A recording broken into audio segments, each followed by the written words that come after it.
చేసాం కాబట్టి ఆ యొక్క మీరు చూడాలంటే మీ యూట్యూబ్ ఛానల్లో ఉంటుంది, దయచేసి మీరు చూడండి. చదివినటువంటి వాక్య భాగాన్ని మరొకసారి మనము కన్నడలో చదువుదామా? కన్నడ భాష కనుక ఉంటే మీ దగ్గర కన్నడలో ఒకసారి చదవండి, లేదా తెలుగులోనే మరొకసారి చదవండి.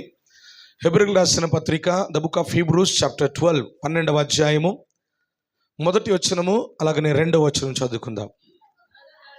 ఆద కారణ కన్నడలో చదువుదాం.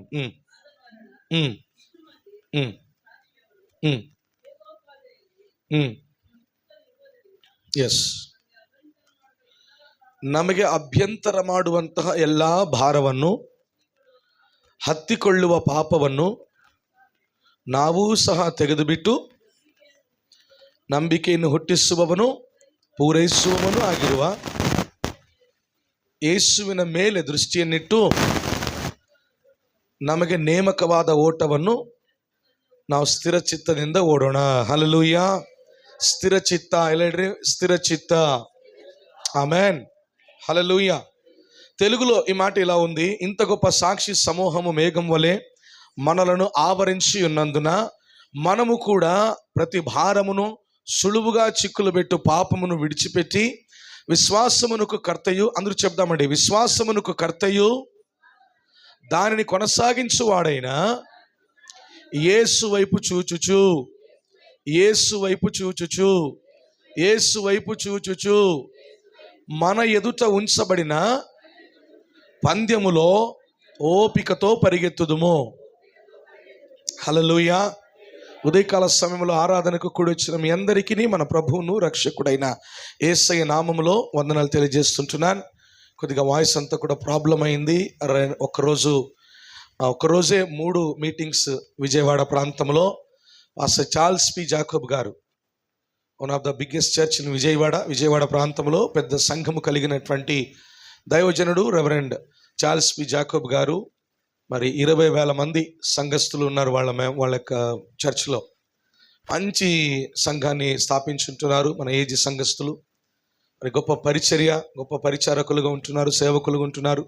వారి సంఘంలో మరి పరిచర్య చేయడానికి అల్పుడైన నన్ను దేవుడు వాడుకున్న విధానం బట్టి దేవునికి స్తోత్రం కలుగును గాక. ఎంతో ప్రేమించారు, ఎంతో వారు మమ్మల్ని చూసుకున్నారు. నిజంగా చెప్తున్నా, మంచి 5 స్టార్ హోటల్లో మమ్మల్ని దించి పాస్టర్ కొట్రేష్ గారిని నన్ను చాలా ప్రేమించి చాలా బాగా చూసుకున్నారు. ఆ 3 కూడికలు కూడా దేవుడు అద్భుతంగా జరిగించాడు. మీరు విశ్వసించండి, తెల్లవారుజామున 5 గంటలకి ఉపవాస ప్రార్థనకు వచ్చారు వాళ్ళు. అందుకే వాళ్ళ చర్చ అభివృద్ధి అయింది. మీకు మన చర్చ అభివృద్ధి కావాలి అంటే కనుక మీరు ఏదైనా ఒకటి త్యాగం చేయాలా. ఒకటి నిద్ర, రెండోది డబ్బు, మూడోది తలాంతులు, లేదా మిమ్మల్ని మీరే దేవునికి సమర్పించుకోవాలి. హల్లెలూయా. ఎంతమందికి ఆశ ఉంది మన సంఘం అభివృద్ధి కావాలని? ఎంతమందికి దాహం ఉంది మన సంఘం అభివృద్ధి కావాలని? ఈ సంఘ పరిచర్య ఒక్కడనే చేయడానికి వీలుండదు. ఆత్మల సంపాదన ఒక్కడు చేయడానికి వీలుండదు. అందరూ కలిసికట్టుగా ఈ పరిచర్యలో ముందు రావాలి ప్రియారా. ఆమేన్. హల్లెలూయా. ప్రభు చిత్తమైతే మరొక బ్రాంచ్ సంఘాన్ని కూడా మనం అతి త్వరలోనే ప్రారంభించబోతున్నాం. ఆమేన్. అది ఎక్కడ ఏంటని నేను మీకు డీటెయిల్స్ అన్నీ వచ్చే వారంలో తెలియజేస్తాను. దేవుడు ఈ కార్యాలను దీవించి ఆశీర్వదించును గాక. ఆమేన్. మన సంఘ అభివృద్ధిని మనం ఎప్పుడు కూడా ప్రార్థనలో పెట్టాలి. హల్లెలూయా. ఏదో ఒక రోజు ఉపవాసం ఉండి ఏదో ఒక రోజు సంఘ అభివృద్ధి కొరకు ప్రార్థన చేయండి. ఎవరు చేస్తారు? ఈ వారంలో ఒకరోజు ఉపవాసం ఉండి ప్రార్థన చేస్తాను సంఘ అభివృద్ధి కొరకు అని ఎవరు చెప్తారండి? చేతులు ఎత్తి చూపించింది. ఒకరేనా చర్చిలో? ఇద్దరేనా? ముగ్గురేనా? ಸಂಘ ಸಭೆ ಅಭಿವೃದ್ಧಿಗಾಗಿ ನಾನು ಉಪವಾಸವಿದ್ದು ಪ್ರಾರ್ಥನೆ ಮಾಡ್ತೇನೆ ಒಂದು ದಿನ, ಈ ವಾರದಲ್ಲಿ ಒಂದು ದಿನ ಅಂತ ಹೇಳುವರು ಯಾರಿದ್ದೀರಿ? ನಿಮ್ಮ ಕೈಯನ್ನೆತ್ತಿ ತೋರಿಸ್ರಿ. 3 ಜನ ಮಾತ್ರ, 3, 4 ಜನ, 5 ಜನ. ಸಭೆ ಅಭಿವೃದ್ಧಿಗೋಸ್ಕರ ದೇವರೇ, ರೆಹಬೋತ್ ಸಭೆಯನ್ನ ಅಭಿವೃದ್ಧಿಗೊಳಿಸು. ಈ ಪ್ರಾರ್ಥನೆ ಮಾಡಿರಿ ಉಪವಾಸವಿದ್ದು. ಆಮೇನ್. ಹಲ್ಲೆಲೂಯಾ. ಯಾಕೋಬನು ರಾತ್ರಿಯೆಲ್ಲ ಏನು ಪ್ರಾರ್ಥನೆ ಮಾಡ್ದ? ನನ್ನನ್ನು ಆಶೀರ್ವಾದ ಮಾಡುವ ತನಕ ನಿನ್ನ ಪಾದಗಳು ನಾನು ಬಿಡೋದಿಲ್ಲ. ನೀನು ಕೂಡ ಇದೇ ಪ್ರಾರ್ಥನೆ ಮಾಡು. ದೇವರೇ, ನಮ್ಮ ಸಭೆ ಅಭಿವೃದ್ಧಿ ಆಗಬೇಕು. ಅರ್ಥ ಆಯ್ತು ನಾನು ಹೇಳಿದ್ದು ನಿಮಗೆ? ನಮ್ಮ ಸಭೆ ಏನಾಗಬೇಕು? ಅಭಿವೃದ್ಧಿ ಆಗಬೇಕು. ಹಾಗಾಗಿ ಈ ಪ್ರಾರ್ಥನೆಯನ್ನ ನೀವು ಮಾಡ್ತಾ ಇರಿ ಪ್ರಿಯರೇ. ఇంత గొప్ప సాక్షి సమూహము మేఘము వలె మీరు 11వ అధ్యాయం కనుక చదివితే, ఇబ్రీయులకు రాసిన పత్రిక ఇంటికి వెళ్ళి చదవండి. అక్కడ ఎంతో మంది సాక్షి సమూహము అక్కడ కనిపిస్తోంది. ఎంతో సాక్షి సమూహము అక్కడ కనిపిస్తోంది. ఎంత గొప్ప సాక్షి అంటే, దేవుని కొరకు ఎంతో మంది నిలబడినటువంటి విశ్వాస వీరులు అక్కడ ఉంటున్నారు. అబ్రహామును మొదలుకొని మోషేను, అట్లాగే ఇంకా అనేకమైన దైవజనులను, దావీదును దేవుడు ఆ 11వ అధ్యాయంలో చూపిస్తుంటున్నాడు. వీళ్ళందరి జీవితాలలో, ಇವರೆಲ್ಲರ ಜೀವಿತದಲ್ಲಿ ಅನೇಕ ಸಮಸ್ಯೆಗಳು ಬಂದವು, ಅನೇಕ ಕಷ್ಟಗಳು ಬಂದವು, ಅನೇಕ ನಿಂದೆಗಳು ಅವಮಾನಗಳು ಬಂದವು. ಸ್ವಂತ ಕುಟುಂಬದವರೇ ಅವರಿಗೆ ವಿರೋಧವಾಗಿ ಎಬ್ಬಿಸಲ್ಪಟ್ಟರು. ದಾವೀದನನ್ನು ಕೊಲ್ಲುವುದಕ್ಕೆ ಯಾರು ಪ್ರಯತ್ನ ಮಾಡಿದ್ದು ಹೇಳ್ರಿ? ಸೌಲ ಏನಾಗಬೇಕು ಸಂಬಂಧದಲ್ಲಿ? ಸ್ವಂತ ಮಾಮ. ಅವನನ್ನ ಎಲ್ಲಿ ಗವಿಯಲ್ಲಿ ಸಿಕ್ಕರೆ ಅಲ್ಲಿ ಅವನ್ನ ಸಾಯಿಸ್ಬಿಡ್ರಿ ಅಂತೇಳಿ ಸ್ವಂತ ಸೌಲನು ತನ್ನ ಮಗಳನ್ನ ಮದುವೆ ಮಾಡಿ ಕೊಟ್ಟಂತ ಅವನೇ ಈಗ ಏನ್ ಮಾಡ್ತಾ ಇದ್ದಾನೆ ಗೊತ್ತಾ? ಸಾಯಿಸ್ಬೇಕಂತ ಪ್ಲಾನ್ ಮಾಡ್ತಿದ್ದಾನೆ. ಆದರೆ ದೇವರ ಕೃಪೆ ದಾವೀದನ ಮೇಲೆ ಇದ್ದ ಕಾರಣ ಯಾವ ಜನರು ಅವನಿಗೆ ವಿರೋಧವಾಗಿ ಕಲ್ಲನ್ನ ಎತ್ತಿ ಸಾಯಿಸಬೇಕು, ಈಟೆ ಬರುಚೆಯನ್ನು ತಿವಿದು ಸಾಯಿಸಬೇಕಂತ ಪ್ಲಾನ್ ಮಾಡಿದರೋ ಅವರ ಮಧ್ಯದಲ್ಲಿಯೇ ದೇವರು ದಾವೀದನನ್ನು ಘನಪಡಿಸಿದನು. ಪ್ರಿಯರೇ, ದೇವರು ವಾಗ್ದಾನ ಮಾಡಿದನು 23ನೇ ಕೀರ್ತನೆಯಲ್ಲಿ, ನಿನ್ನ ವೈರಿಗಳ ಎದುರಿನಲ್ಲಿ ನಿನಗೇನ್ ಮಾಡ್ತೀನಿ ನಾನು? ಔತಣ ಸಿದ್ಧಪಡಿಸುತ್ತೇನೆ. ಹಲ್ಲೆಲೂಯಾ. ನಾನು ನಿಮ್ಮನ್ನ ಯಾವ ರೀತಿಯಾಗಿ ಮಾಡ್ತೀನಂದ್ರೆ, ಯಾವ ವೈರಿಗಳು ನಿಮ್ಮನ್ನ ನಾಶ ಮಾಡಬೇಕಂತ ಎದುರು ನೋಡ್ತಾರಲ್ವಾ, ಅವರ ಮುಂದೆಯೇ, ಅವರ ಮಧ್ಯದಲ್ಲಿಯೇ ನಿಮ್ಮ ತಲೆ ಎತ್ತುವಂತೆ ನಾನು ಮಾಡ್ತೇನೆ. ಹಲ್ಲೆಲೂಯಾ. ನಾವು ಮೇಲಕ್ಕೆತ್ತಲ್ಪಡುವಾಗ ಅಥವಾ ನಾವು ಅಭಿವೃದ್ಧಿ ಹೊಂದುವಾಗ, ಆಶೀರ್ವಾದ ಹೊಂದುವಾಗ ನನ್ನಿಂದ ಆಗಿದೆ ಎಂಬುದಾಗಿ ಯಾವತ್ತೂ ಹೇಳಬಾರ್ದು. ಎಲ್ಲವೂ ಕೂಡ ದೇವರಿಂದ, ಇದೆಲ್ಲವೂ ಕೂಡ ದೇವರೇ ಮಾಡಿದ್ವಿ ಎಂಬುದಾಗಿ ನಾವು ಹೇಳಬೇಕು. ಪ್ರಿಯರೇ, ಇಷ್ಟು ದೊಡ್ಡ ಸಾಕ್ಷಿ ಸಮೂಹವು ಯಾವ ರೀತಿಯಾಗಿ ಆಗಿದೆ ಎಂಬುದಾಗಿ ಅವರಲ್ಲಿರುವ ಎಲ್ಲ ಒಂದು ಕಾರ್ಯಗಳನ್ನ ಒಂದೆರಡು ಮಾತಲ್ಲೇ ಈ ಹೆಬ್ರಿ ಪತ್ರವನ್ನು ಬರೆದಿರುವಂತ ವ್ಯಕ್ತಿ ಮಾತಾಡ್ತಾ ಇದ್ದಾನೆ. ಇದನ್ನ ಪೌಲು ಬರೆದಿದ್ದಾರೆ ಅಂತ ಅನೇಕರು ಹೇಳ್ತಾರೆ, ಆದ್ರೆ ಇನ್ನೂ ಕೆಲವರು ಲೂಕನು ಬರೆದಾನಂತ ಕೂಡ ಹೇಳ್ತಾರೆ. ಏನೇ ಆದರೂ ಕೂಡ ಬೈಬಲ್ ಏನ್ ಹೇಳ್ತಾ ಇದೆ ಅಂದ್ರೆ, ಅಪೊಸ್ತಲನಾದ ಪೌಲನು ಹೆಬ್ರಿಯವರಿಗೆ ಬರೆದ ಪತ್ರಿಕೆ ಅಂತ ಇದೆ. ಬಹಳ ಶ್ರೇಷ್ಠವಾದ ಪುಸ್ತಕ ಇದು. ನೀವು ಬೇಗ ಬೇಗ ಓದ್ಬಿಟ್ರೆ ಅರ್ಥ ಆಗೋದಿಲ್ಲ, ನಿಧಾನವಾಗಿ ಓದಬೇಕು ಈ ಪತ್ರವನ್ನ. Amen, hallelujah. 2ನೇ ವಚನ ಓದ್ತಾ ಇದ್ದೀನಿ ತೆಲುಗಿನಲ್ಲಿ. మనము కూడా ప్రతి భారమును సులువుగా చిక్కులు పెట్టు పాపమును విడిచిపెట్టి. 2 ಹೇಳ್ತಾ ಇದ್ದಾನೆ. ಒಂದು ಭಾರ, 2ನೇದು ಸುಲಭವಾಗಿ ಹತ್ತಿಕೊಳ್ಳುವ ಪಾಪ. ಲೋಕದಲ್ಲಿ ನಮಗೆ ಸುಲಭವಾಗಿ ಹತ್ತಿಕೊಳ್ತದೆ ಕೆಲವು ಪಾಪಗಳು. ನಮಗೆ ಲೋಕದಲ್ಲಿ ಅನೇಕ ಭಾರಗಳು ಇದಾವೆ. ಹೇಳ್ರಿ, ಒಂದು ಭಾರ. ಎಲ್ಲ ಹೇಳ್ರಿ, ನನ್ನ ಹಿಂದೆ ಹೇಳ್ರಿ, ಭಾರ, ಪಾಪ. ಈ 2 ನಮ್ಮನ್ನ ದೇವರಿಂದ ದೂರ ಮಾಡುವಂಥದ್ದು. 2 ಹೆಚ್ಚಿನ ಸಂಖ್ಯೆಯಲ್ಲಿ ಈ 2 ನಮ್ಮನ್ನ ದೇವರಿಂದ ದೂರ ಮಾಡೋದು. ಭಾರ ಮೊದಲನೇದಾಗಿ ನಾವು ನೋಡುವಾಗ ಏನ ಭಾರ? ಕುಟುಂಬದ ಭಾರ, ಮಕ್ಕಳ ಭಾರ, ಅವರ ಬಾಧ್ಯತೆ, ಅವರ ಒಂದು ಎಲ್ಲ ಕೆಲಸ ಕಾರ್ಯವನ್ನ ಮಾಡುವಂಥದ್ದು ಎಲ್ಲವೂ ಕೂಡ ಒಂದು ರೀತಿಯಾದ ಭಾರ, ಕೆಲಸದ ಭಾರ. ಇನ್ನು ಹೇಳ್ರಿ, ಏನೇನು ಭಾರ ಇದೆ ನಿಮ್ಮ ಜೀವನದಲ್ಲಿ? ಆರ್ಥಿಕತೆಯ ಭಾರ, ಎಜುಕೇಶನ್ ಭಾರ. ಕೆಲವು ಸ್ಟೂಡೆಂಟ್ಗಳಿಗೆ, ಓದಿದಂಥ ವ್ಯಕ್ತಿಗಳಿಗೆ ಉದ್ಯೋಗ ಪಡ್ಕೊಳ್ಳೋದೇ ದೊಡ್ಡ ಭಾರ. ಉದ್ಯೋಗ ಮಾಡ್ತಾ ಇರೋರು ಬಾಸ್ ಹತ್ರ ಬಯಸ್ಕೋಬಾರ್ದು, ಚೆನ್ನಾಗಿ ಶ್ರದ್ಧೆಯಿಂದ ಮಾಡಬೇಕೆಂಬುದಾಗಿರುವಂಥ ಒಂದು ರೀತಿಯಾದ ಭಾರ. ಹೀಗೆ ಹೇಳ್ತಾ ಹೋದ್ರೆ ಅನೇಕ ವಿಧವಾದಂಥ ಭಾರಗಳನ್ನು ನಾವು ಹೊತ್ತುಕೊಂಡಿದ್ದೇವೆ. ಈ ಭಾರ ನಮ್ಮನ್ನು ಏನ್ ಮಾಡ್ತಾ ಇದೆ ಅಂದ್ರೆ, ದೇವರಿಂದ ದೂರ ಮಾಡ್ತಾ ಇದೆ, ದೇವರ ಸನ್ನಿಧಿಯಿಂದ ದೂರ ಮಾಡ್ತಾ ಇದೆ. ಆದರೆ 11ನೇ ಅಧ್ಯಾಯದಲ್ಲಿ ನಾವು ಓದುವಾಗ ಅನೇಕ ವಿಶ್ವಾಸಿಗಳು, ಅನೇಕರು ವಾಗ್ದಾನ ಹೊಂದಿದಂಥವರು ಅನೇಕರು ನೋಡ್ರಿ, ಅವರು ಭಾರ ಎಂಬುದಾಗಿ ಎಂದಿಗೂ ಕೂಡ ಎಣಿಸಲಿಲ್ಲ. ಭಾರ ಎಂಬುದಾಗಿ ಅವರು ಎಂದಿಗೂ ಕೂಡ ಎಣಿಸಲಿಲ್ಲ. 4ನೇ ವಚನ, 11ನೇ ಅಧ್ಯಾಯ 4ನೇ ವಚನ. ವಿಶ್ವಾಸವನ್ನು ಬಟ್ಟಿ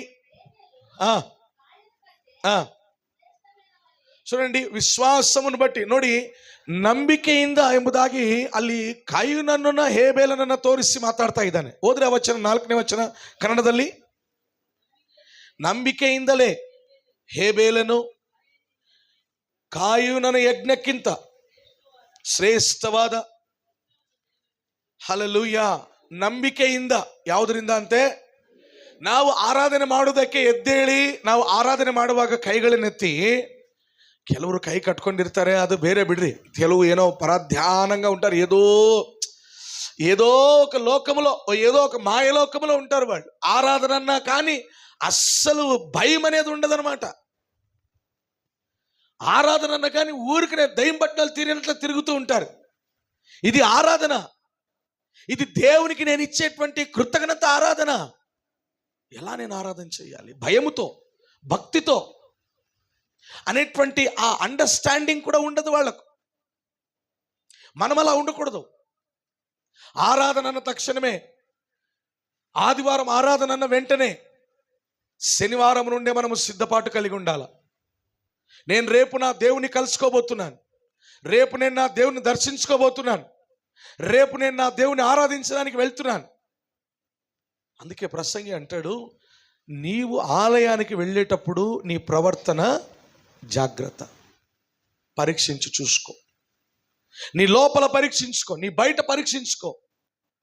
నీ ఆలోచన ఎలా ఉంది ఆరాధన విషయంలో, ఇవన్నీ కూడా చాలా జాగ్రత్తగా ఉండాలి. హేబేల్ అంట శ్రేష్టమైన అర్పణం దేవుడికి అర్పించాడు. అది ఎలాగునంటే విశ్వాసముతో. ఎలాగునా? ವಿಶ್ವಾಸ. ಅದು చెప్పండి, ఎలాగునా? ಬೈ ಫೇತ್, ನಂಬಿಕೆಯಿಂದ. ಏನ ನಂಬಿಕೆ? ನಾನು ಅರ್ಪಿಸುವಂತ ಈ ಅರ್ಪಣೆಯನ್ನ, ಈ ಕಾಣಿಕೆಯನ್ನ, ಈ ದಶಮ ಭಾಗವನ್ನ, ಈ ಶ್ರೇಷ್ಠವಾದ ಒಂದು ಕಾಣಿಕೆಯನ್ನ ದೇವರು ನೋಡುತ್ತಾ ಇದ್ದಾನೆ, ಅದು ನಂಬಿಕೆ. ದೇವರ ಪ್ರತಿಫಲವನ್ನು ಕೊಡುತ್ತಾನೆ, ಅದು ನಂಬಿಕೆ. ದೇವರು ಇದಕ್ಕೆ ತಕ್ಕ ಆಶೀರ್ವಾದವನ್ನ ದೇವರು ಖಂಡಿತವಾಗಿ ಕೊಡ್ತಾನೆ, ಅದು ನಂಬಿಕೆ. ಹಲ್ಲೆಲೂಯ. ಕಾಯುವನಿಗೆ ನಂಬಿಕೆ ಇರಲಿಲ್ಲ. ಕೊಟ್ರೆ ಕೊಡನ್, ಬಿಟ್ರೆ ಬಿಡನ್ ಬಿಡು ಅನ್ನೋ ರೀತಿಯಲ್ಲಿ. ಆದರೆ ಹೇಬೇಲನು ಹಾಗಲ್ಲ. ತನ್ನ ಒಂದು ಮರಿಗಳಲ್ಲಿ, ಅಂದ್ರೆ ಆತನು ಕುರಿ ಮೇಯಿಸುವಂತ ವ್ಯಕ್ತಿ ಆಗಿರುವ ಕಾರಣ ಆ ಕುರಿಯಲ್ಲಿ ಚೊಚ್ಚಲದು, ಎಂತದಂತೆ? ಚೊಚ್ಚಲದು ಒಳ್ಳೆ ಕೊಬ್ಬಿನ ಕುರಿಮರಿಯನ್ನು ತೆಗೆದು ದೇವರ ಸನ್ನಿಧಿಗೆ ತರ್ತಾ ಇದ್ದಂತೆ. ರೋಗದಲ್ಲ, ಬಲ್ತೋಗಿರೋದಲ್ಲ, ಆಮೇಲೆ ರೋಗ ಬಂದಿದ್ದಲ್ಲ, ಸಣ್ಣಗ ತಳ್ಳಗಾಗಿರುವಂಥದ್ದಲ್ಲ. ಎಂಥದ್ದು ಕೊಟ್ಟನಂತೆ ಹೇಬೇಲ? ಎಂಥದ್ದು ಕೊಟ್ಟನಂತೆ? ಶ್ರೇಷ್ಠವಾದದ್ದು, ಚೊಚ್ಚಲ, ಮೊದಲನೇದು. ನಾನು ಹೋದ ವಾರ ಹುಬ್ಳಿಗೆ ಹೋಗಿದ್ದೆ. ಮಾರಕಜ್ಜಿಯವರು ಇದ್ದಾರೆ ನಮ್ಮ ಮಧ್ಯದಲ್ಲಿ.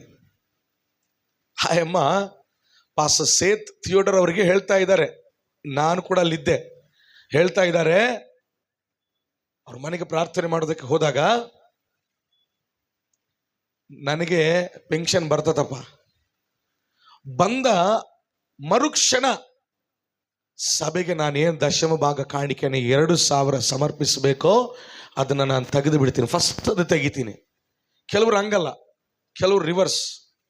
Current bill, dish bill, first dish bill ಬೇಕು ನಮಗೆ. ಏನು ಬಿಲ್ಲು? ಹೇಳಿಡ್ರಿ, ಏನು? ಆಮೇಲೆ ಇನ್ನ ರೇಷನು, ಇನ್ನ ಏನ್ರಿ ಮೊಬೈಲ್ ರೀಚಾರ್ಜ್, ಇನ್ನ ಹೇಳಿ ನೀವು ದುಡ್ಡೇ ತಗೊಂಡಿಲ್ಲ ಅನ್ನೋ ತರ ನೋಡ್ತಾ ಇದ್ದೀರಿ ನೀವು. EMIs ಇನ್ನ, ಲೋನ್ಸ್ ಇನ್ನ, ಚೀಟಿ ಇನ್ನ, ಹೇಳ್ಬೇಕು ಬೇಗ. ಸಂಘ ಕಟ್ಟೋದು, ಓಕೆ, ಬಡ್ಡಿ ಕಟ್ಟೋದು, ಓಕೆ, ಈ ಚಾರ್ಜ್, ಓಕೆ, ಪೆಟ್ರೋಲ್, ಇದೆಲ್ಲ ಆದ್ಮೇಲೆ ಅವಾಗ ನಾವು ಏನ್ ತರ್ತಾ ಇದೀವಿ ಹೇಳ್ರಿ? ಅದು. ನಾನು ಹೇಳ್ತೇನೆ, ದೇವರಿಗೆ ಹೇಬೇಲನ್ನು ಯಾವ ರೀತಿ ಕೊಟ್ಟನ ಗೊತ್ತಾ? ಶ್ರೇಷ್ಠವಾದದ್ದು, ಚೊಚ್ಚಲ, ಕೊಬ್ಬಿದ್ದು. ಅದೇ ರೀತಿಯಾಗಿ ಅಬ್ರಹಾಮನ ಮನೆಗೆ ದೇವದೂತರು ಬಂದಾಗಲೂ ಕೈಗೆ ಯಾವ ಸಿಕ್ಕಿದ್ರೆ ಅದನ್ನ ತಗೊಂಬಂದಿಲ್ಲ, ಕುರಿಮರಿಯನ್ನ. ಸಾರಿ, ಈ ಹೋತ ಅಂತಾರಲ್ಲ, ಏನಂತಾರೆ, ಹೋರಿಯನ್ನ, ಹೋತವನ್ನ, ಹಸು. ಆ ಹಸುವನ್ನ ಚೆನ್ನಾಗಿ ಮುಟ್ಟಿ ನೋಡಿದನಂತೆ, ಚೆನ್ನಾಗಿ ಐತೆ ಇಲ್ಲ, ಕೊಬ್ಬಿಂದ ಐತೆ ಇಲ್ಲ ಅಂತ. ನೀವು ಮಟನ್ ತರಕ್ ಹೋಗ್ತೀರಿ, ಹೌದಾ ಇಲ್ಲಮ್ಮ? ಯಾರು ತಲೆ ಅಲ್ಲಾಡಿಸ್ತಾ ಇಲ್ಲ. ನಿಮ್ಮನ್ನು ನೋಡ್ತಿದ್ರೆ ಮಟನೇ ತಿನ್ನಲ್ಲ ಸರ್, ನಾವು ವಾಸನೆ ನೋಡಲ್ಲ ಸರ್ ಆಗ್ತಿದ್ರಿ, ಹಂಗೆ ಕಾಣಿಸ್ತಿದ್ರಿ ನೀವು. ನಾವು ವಾಸನೆ ನೋಡಲ್ಲ ಸರ್. ಬಿಡ್ಬೇಕು ನಿಮ್ಮನ್ನ ಕೌಲ್ ಬಜಾರ್ನಲ್ಲಿ, ನಿಮ್ಮನ್ನೇ ಬಿಡ್ಬೇಕು ಕೌಲ್ ಬಜಾರ್ನಲ್ಲಿ. ನಾನು ನಮ್ಮ ಅಜ್ಜಿ ಹಿಂದೆ ಹೋಗಿ ತಗೊಂಡ್ಬರ್ತಾ ಇದ್ದೆ ಸಣ್ಣ ವಯಸ್ಸಿನಲ್ಲಿ. ಅಲ್ಲಿ ಎಷ್ಟು ಜನರು ಬರ್ತಿದ್ರು, ನಮ್ಮೋರು ಏರಿಯಾ ಹೇಳಲ್ಲ, ನಮ್ಮೋರು. ಏ ರಾಮ್ತುಲಣ ತೆಗಿ ಅದು ಬೇಡದು, ಅದಾಕು ಅದು ಒಳ್ಳೆ ಚಿಚ್ಚಿ ಹಾಕು. ಏನ್ ಚಿಚ್ಚಿ ಹೇಳ್ಬೇಕೆಲ್ಲರು, ಏನ್ ಚಿಚ್ಚಿ ಮಾತಾಡ್ಬೇಕೆಲ್ಲರ. ಅದು ಬಲ್ ತೆಗಿರೋದು ಬೇಡ, ತೆಗಿ. ಒಳ್ಳೆ ಪದಾರ್ಥ ಹಾಕು. ಎಂತ ಪದಾರ್ಥ ಪಕೀರ? ಒಳ್ಳೆ ಪದಾರ್ಥ, ಹಂಗೆ ಸೂಪರ್ ಆಗಿರ್ಬೇಕು ತಿಂದ್ರೆ. ಆಮೇಲೆ ಅಲ್ಲಿಗೆ ಬಿಡ್ತು ನಾವು.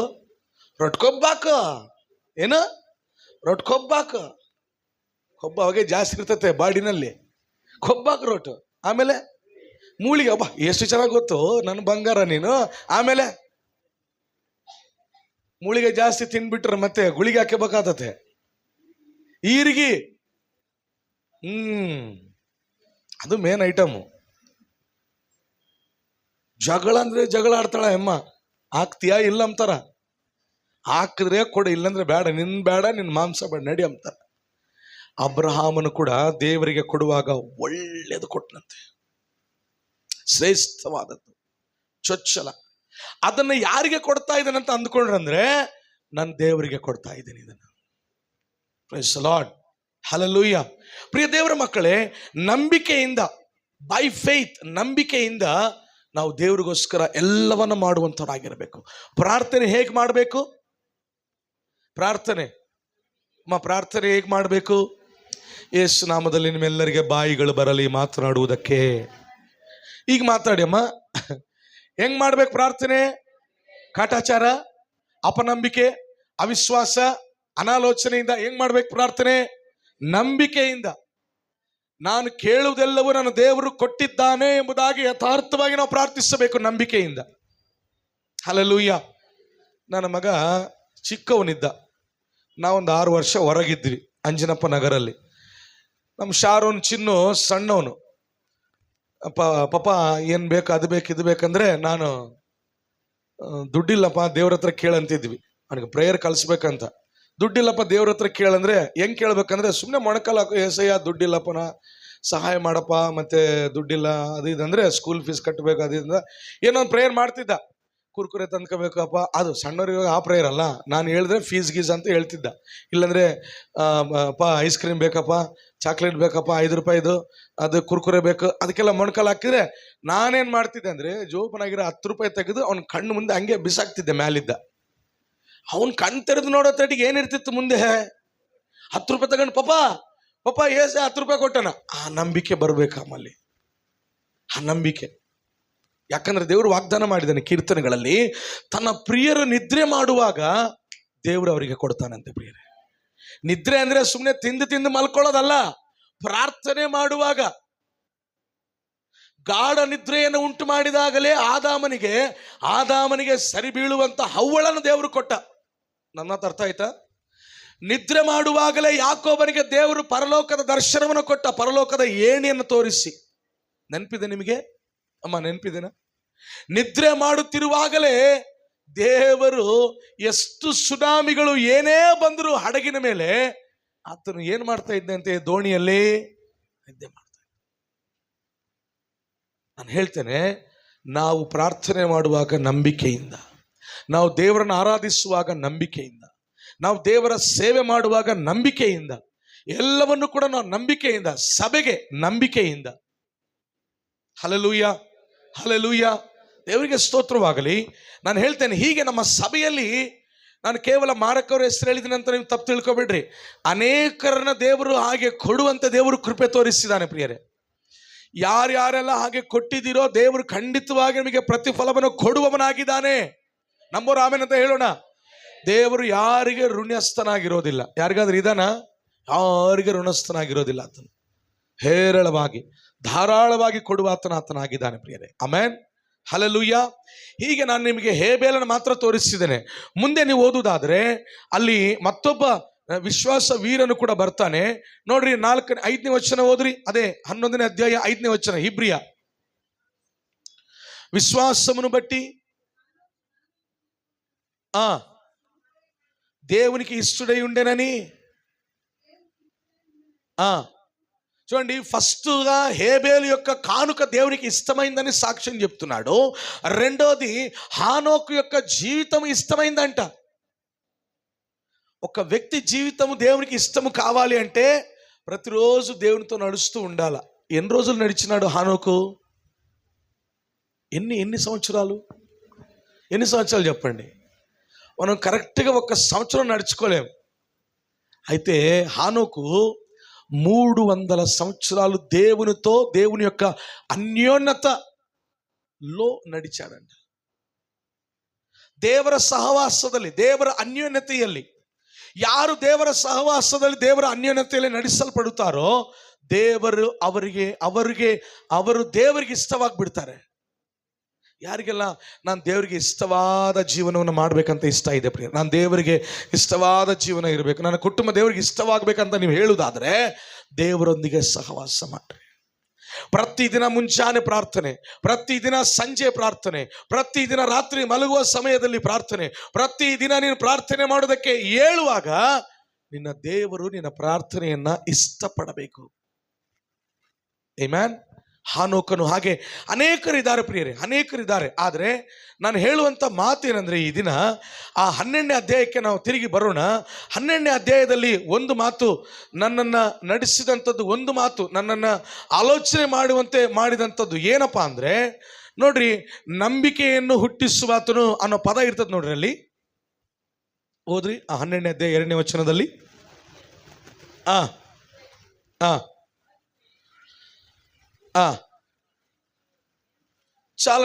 చాలండి తెలుగులో చదవండి ఆ మాట. విశ్వాసమునకు కర్తయు. కర్త అనే దానికి మూల భాషలో కింద ఫుట్ నోట్స్లో ఏముంది చూడండి. ఫుట్ నోట్స్లో కింద ఏముంది చూడండి. మూల భాషలో అని ఉంటుంది కింద లాస్ట్కి ఆఖరిగా సేనాధిపతియు అని ఉంటుంది. నాయకుడు అని ఉందా మీ దగ్గర?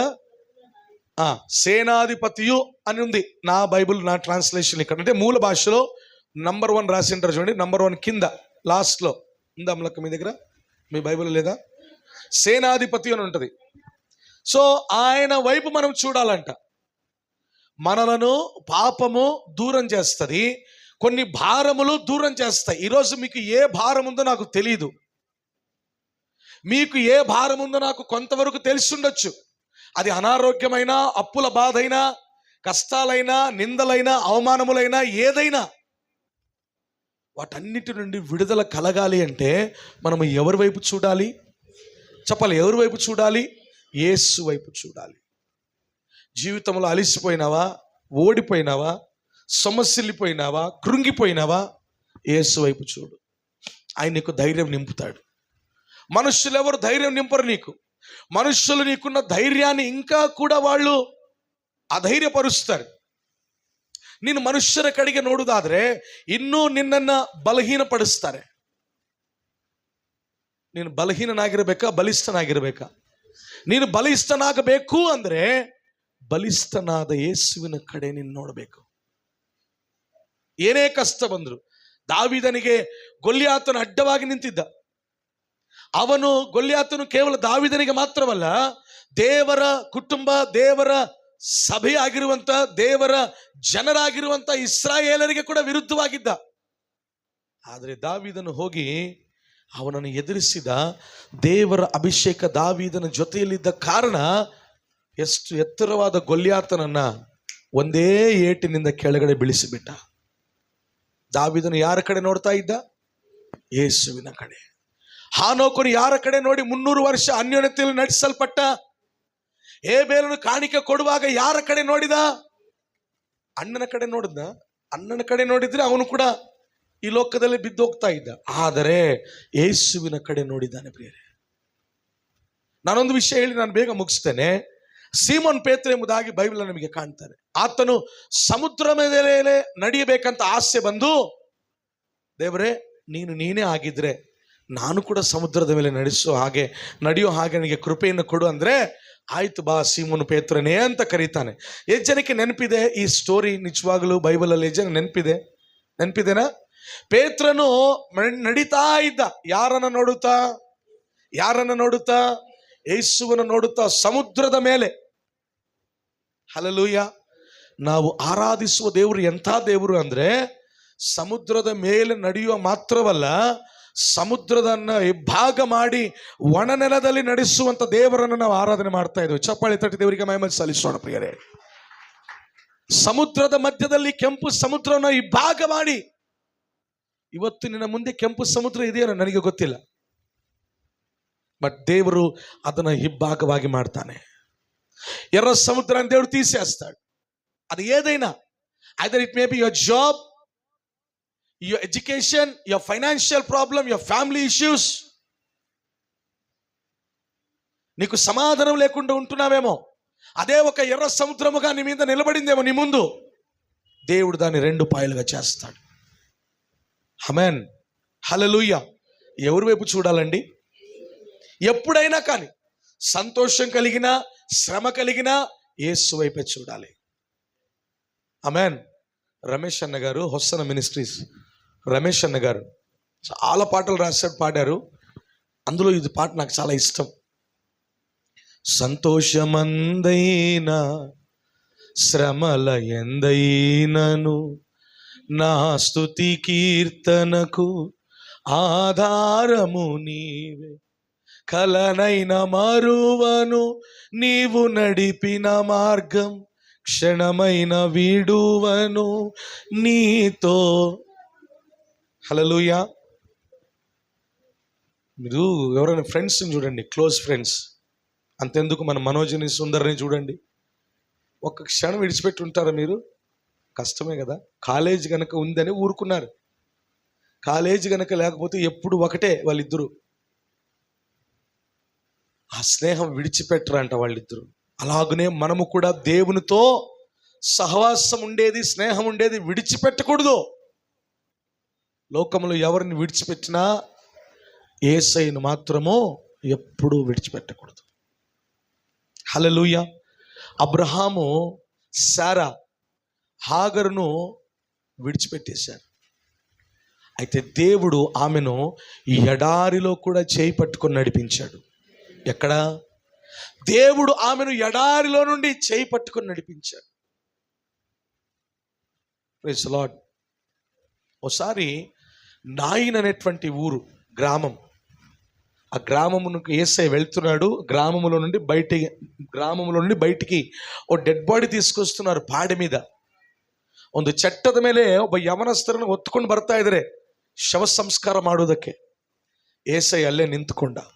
యేಸಯ್ಯನ ನಿಂದಿರಿಸಿದ್ದು ಯಾವುದು ಗೊತ್ತಾ? ಆ ಯವನಸ್ಥನ ಡೆಡ್ ಬಾಡಿ ಅಲ್ಲ, ಆ ಊರಿನವರೂ ಅಲ್ಲ, ಆ ತಾಯಿಯ ಕಣ್ಣೀರು. ಯೇಸು ಸ್ವಾಮಿ ಅಲ್ಲೇ ನಿಂತುಕೊಂಡ. ಆಕೆ ಮೇಲೆ ಕನಿಕರ ಪಟ್ಟು, ಯಾಕೆ ಅಳ್ತಾ ಇದೆಯಮ್ಮ? ಅಯ್ಯ, ನನಗಿರೋ ಒಬ್ಬನೇ ಮಗನು ಸತ್ತೋದ. ಹೋದ ವರ್ಷ ನನ್ನ ಗಂಡ ಸತ್ತೋದ. ನನಗಿರೋದೀಗ ಒಬ್ಬನೇ ಮಗ. ನನಗೆ ಯಾರು ಆಧಾರ ಇಲ್ಲ, ನನಗೆ ಯಾರು ಆಶ್ರಯ ಇಲ್ಲ. యేసయ్య, ಏನು ಮಾಡಲಿ ನಾನು?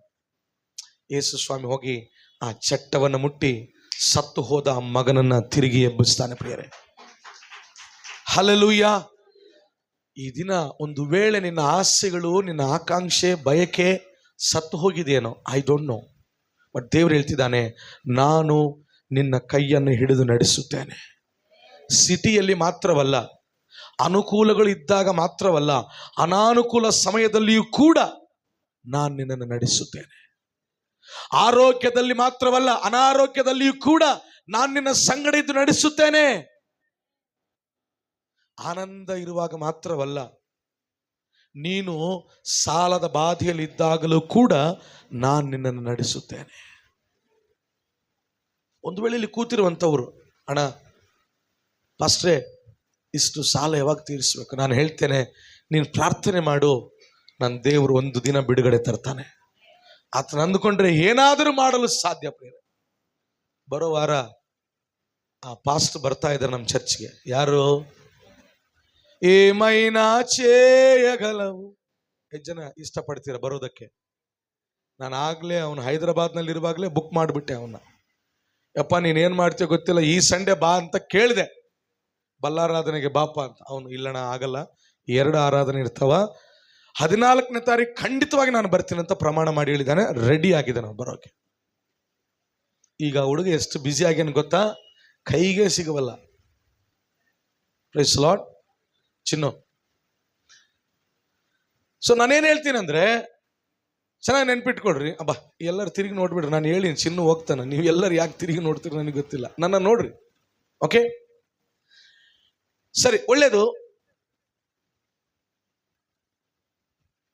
ಆ ಸೇವಕನು ನಮ್ಮ ಸಭೆಗೆ ಬರುವಂಥದ್ದು ನಮ್ಮೆಲ್ಲರಿಗೂ ಎಷ್ಟೋ ಸಂತೋಷ. ಆಮೇನ್. ನಮ್ಮ ಸಭೆಗೆ ಆಶೀರ್ವಾದ. ನಮ್ಮ ದೇವರು ಏನಾದರೂ ಮಾಡಲು ಸಾಧ್ಯ ಪ್ರಿಯರೇ. ಆತನ ಅಂದುಕೊಳ್ಬೇಕಷ್ಟೇ. ಆತನ ಅಂದುಕೊಳ್ಬೇಕಂದ್ರೆ ನೀನೇನ್ ಮಾಡ್ಬೇಕು ಗೊತ್ತಾ, ಆತನ ಪಾದ ಹಿಡ್ಕೊಂಡು, ದೇವರೇ ನನ್ನ ಪರಿಸ್ಥಿತಿ ಇದು. ನಂಬಿಕೆ ಹುಟ್ಟಿಸುವಾತನು, ಪೂರೈಸುವಾತನು, ವಿಶ್ವಾಸವನ್ನು ಕರ್ತಯು దానిని కొనసాగించువారైనా. అందరూ చెప్పండి, 3 సార్లు చెప్పండి. ఎవరి వైపు? యేసు వైపు. ఎవరి వైపు? ఎవరి వైపు? మనుషులు ఎవరి వైపు చూడదు. మనిషే. గుర్తుపెట్టుకో, మనిషే. ఒక ఆయన ఈ గుర్రప్ప, మీసాల గుర్రప్ప అని ఆయన పాట రాశాడు. తేలుకి ఎక్కడుంటుంది విషము? ఎక్కడుంటుంది? తాకిట్లు లేచి ఉంటుంది పైన, ఈడుంటుంది విషం. ముందు కొండిలతో కొడితే ఏం కాదు, మామూలు ఏం కాదు అసలు. ఈ పైన ఉంది కదా, పైన అది అన్నమాట. పాములు ఆడుంటుంది విషయము చెప్పాలా, కూరల్లో, పళ్ళల్లో. అయితే ఆయన అంటాడు, మనిషి నిలువెల్లా విషమేనయ్యా. నువ్వు ఎంతైనా పెట్టు, ఎంతైనా కష్టపడు, ఎంతైనా ప్రయాసపడు, ఏమైనా చెయ్యి, మనిషి ఎవరు? మనిషే. అందరి పక్కన చెప్పండి, మనుష్యనే అని చెప్పండి. మనిషి అప్పుడు దేవుడు అవ్వడానికి వీల్లేదు. ప్రపంచంలో అందరూ మనుష్యులు దేవుళ్ళు చేసేస్తున్నారు, అస్సలు వీల్లేదు. మనిషి. ఈ రోజు నువ్వు బాగుంటే, కొట్రేష్ పాస్టర్ గారు ఒకసారి ఆ మాట చెప్తున్నా, నాకు ఇష్టమైంది. ಇವತ್ತು నిన్న ಹೊಗಳ್ತಾರೆ, ನಾಳೆ నిన్న తెగಳ್ತಾರೆ అంటాడనమాట. ఏమంట? మనోಜ್ ಸೂಪರ್, మనೋಜ್ నువ్వు ಸೂಪರ್. ಇವತ್ತು ಏನು ಮಾಡ್ತಿದ್ದಾರೆ, ನಾಳೆ ಅವರೇ తెగಳ್ತಾರೆ. అయితే మనము వీళ్ళ వైపు చూడాలంటారా? వీళ్ళ మెప్పు కావాలా మనకు? మనుషుల మెప్పు కావాలంటారా? అస్సలు అబ్బే. మన కథ మార్చేది ఎవరండి? మన జీవితం మార్చేది ఎవరండి? మన బ్రతుకులు మార్చేది ఎవరండి? యేసయ్యే. అందుకే ఒక్క నిమిషం లేచి నిలబడి ఒక్క మాట చెప్తాం. ప్రభువా, మేము నీ వైపు చూస్తాం. పేతురు నీ వైపు చూశాడు, మేము నీ వైపు చూస్తాం. హాగరు నీ వైపు చూసింది, మేము నీ వైపు చూస్తాం. చెప్దామండి, దేవా నీ వైపు చూసే భాగ్యం మాకు దయచేయి. నీ వైపు చూసే భాగ్యమును మాకు దయచేయి ప్రభువా. హల్లెలూయా, థ్యాంక్ యూ జీసస్. నీ వైపు చూసే కృపను మాకు దయచేయి నైనా. మా జీవితంలో ఎన్ని పాపములు, ఎన్ని భారములు మాకు అడ్డుగా వచ్చినా వాటన్నిటిని తొలగించుకొని వాటన్నిటిని ఛేదించి నీ వైపు చూసే కృపను దయచేయండి.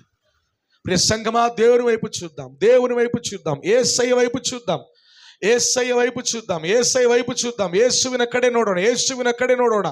విశ్వాసమునకు కర్తైన యేసు వైపు చూద్దాం, విశ్వాసమునకు కర్తైన యేసు వైపు చూద్దాం.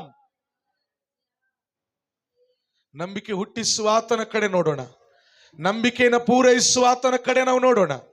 ಸತ್ತಂತ ಪರಿಸ್ಥಿತಿಗಳನ್ನು ಎಬ್ಬಿಸುವ ದೇವರು, ಸತ್ತ ಆಸೆಗಳನ್ನು ಪುನಃ ಆತನು ಜೀವಿಸುವಂತೆ ಮಾಡುವ ದೇವರು, ಅಸಾಧ್ಯವಾದವುಗಳನ್ನು ಸಾಧ್ಯಪಡಿಸುವ ದೇವರು ಆತನಾಗಿದ್ದಾನೆ. Hallelujah, hallelujah, hallelujah, hallelujah. ಸರ್ವಶಕ್ತನಾದ ದೇವರೇ, ಸ್ತೋತ್ರ ವಂದನೆ ಸಲ್ಲಿಸುತ್ತೇವೆ. ಅಪ್ಪ, ಈ ಮುಂಜಾನೆ ವೇಳೆ ಆರಾಧನೆಯಲ್ಲಿ ನಿಮ್ಮ ಸಂಗಡ ಇದ್ದು ಮಾತನಾಡಿದ ಎಲ್ಲಾ ವಿಷಯಕ್ಕಾಗಿ ನಿಮಗೆ ಸ್ತೋತ್ರ ವಂದನೆ ಸಲ್ಲಿಸುತ್ತೇವೆ ಕರ್ತನೆ. ಎಷ್ಟು ಜನ ಸಾಕ್ಷಿ ಸಮೂಹವು ನಮ್ಮ ಮುಂದೆ ನೀನು ಇಟ್ಟಿದೀಯಪ್ಪ. ಅವರೆಲ್ಲರೂ ಕೂಡ ಅನೇಕ ಭಾರಗಳು, ಪಾಪಗಳನ್ನು ಜಯಿಸಿ ಅವರ ಮುಂದೆ ಇದ್ದಂಥ ಓಟದಲ್ಲಿ ದೇವರೇ ಅವರು ಜಯಶಾಲಿಯಾಗಿ ಜಯವನ್ನು ಸಾಧಿಸಿದ್ದಾರೆ ಕರ್ತನೆ. ನಾವು ಕೂಡ ನಮ್ಮ ಮುಂದೆ ಇರುವಂತಹ ಭವಿಷ್ಯತ್ತಿನಲ್ಲಿ, ನಮ್ಮ ಮುಂದೆ ಇರುವಂತಹ ಓಟದಲ್ಲಿ ಕರ್ತನೆ, ನಾವು ನಂಬಿಕೆಯನ್ನು ಹುಟ್ಟಿಸುವ ಆತನು, ಪೂರೈಸುವ ಆತನಾಗಿರುವ ಏಸಯ್ಯ, ನಿನ್ನ ಕಡೆ ನೋಡಿ ನಾವು ಮುಂದೆ ಸಾಗುವಂತೆ ಸಹಾಯ ಮಾಡು. ಮನುಷ್ಯರ ಕಡೆ ಅಲ್ಲದೆ, ನಿಂದೆಗಳು, ಕಷ್ಟಗಳು, ದುಃಖ, ವೇದನೆಗಳ ಕಡೆ ಅಲ್ಲದೆ, ನಿನ್ನ ಕಡೆ ನಾವು ನೋಡಿ ದೇವರೇ ಓಟವನ್ನು ಜಯಿಸುವಂತೆ ಸಹಾಯ ಮಾಡು. ಸಭೆಯನ್ನ ಆ ಕೃಪೆಯಿಂದ ತುಂಬಿಸಿ ನಡೆಸು ಕರ್ತನೆ. ಬಂದಂತ ಪ್ರತಿಯೊಬ್ಬರು ಯಾವ ಕಷ್ಟದಲ್ಲಿ, ದುಃಖದಲ್ಲಿ, ವೇದನೆಯಲ್ಲಿ ಇದ್ದಾರೋ ದೇವರೇ, ಈ ಕಾರ್ಯಕ್ರಮ ವೀಕ್ಷಿಸುವಂತವರು ಕೂಡ ಯಾವ ಕಷ್ಟದಲ್ಲಿ, ದುಃಖ, ವೇದನೆಯಲ್ಲಿದ್ದಾರೋ, ಯೇಸು ನಾಮದಲ್ಲಿ ಅವರಿಗೆ ಸಕಲ ವಿಧವಾದ ಕಷ್ಟ, ಕಣ್ಣೀರು, ದುಃಖ, ವೇದನೆಯಿಂದ, ಸಾಲ, ಸಂಕಷ್ಟಗಳಿಂದ ಯೇಸುವಿನ ನಾಮದಲ್ಲಿ ಬಿಡುಗಡೆ ಆಗಲಿ ಕರ್ತನೆ. Release them from all the bondages in the name of Lord Jesus Master. ನೀನು ಬಿಡುಗಡೆ ಮಾಡಿದಕ್ಕಾಗಿ ಸ್ತೋತ್ರ. ಯೇಸುವಿನ ನಾಮದಲ್ಲಿ ಪ್ರಾರ್ಥಿಸಿ ಬೇಡಿ ಹೊಂದಿದ್ದೇವೆ ಕರ್ತನೆ. ಸಭೆಯೆಲ್ಲರೂ ಹೇಳೋಣ ಆಮೇನ್, ಆಮೇನ್. ದಯಮಾಡಿ ಕೂತ್ಕೊಳ್ಳೋಣ.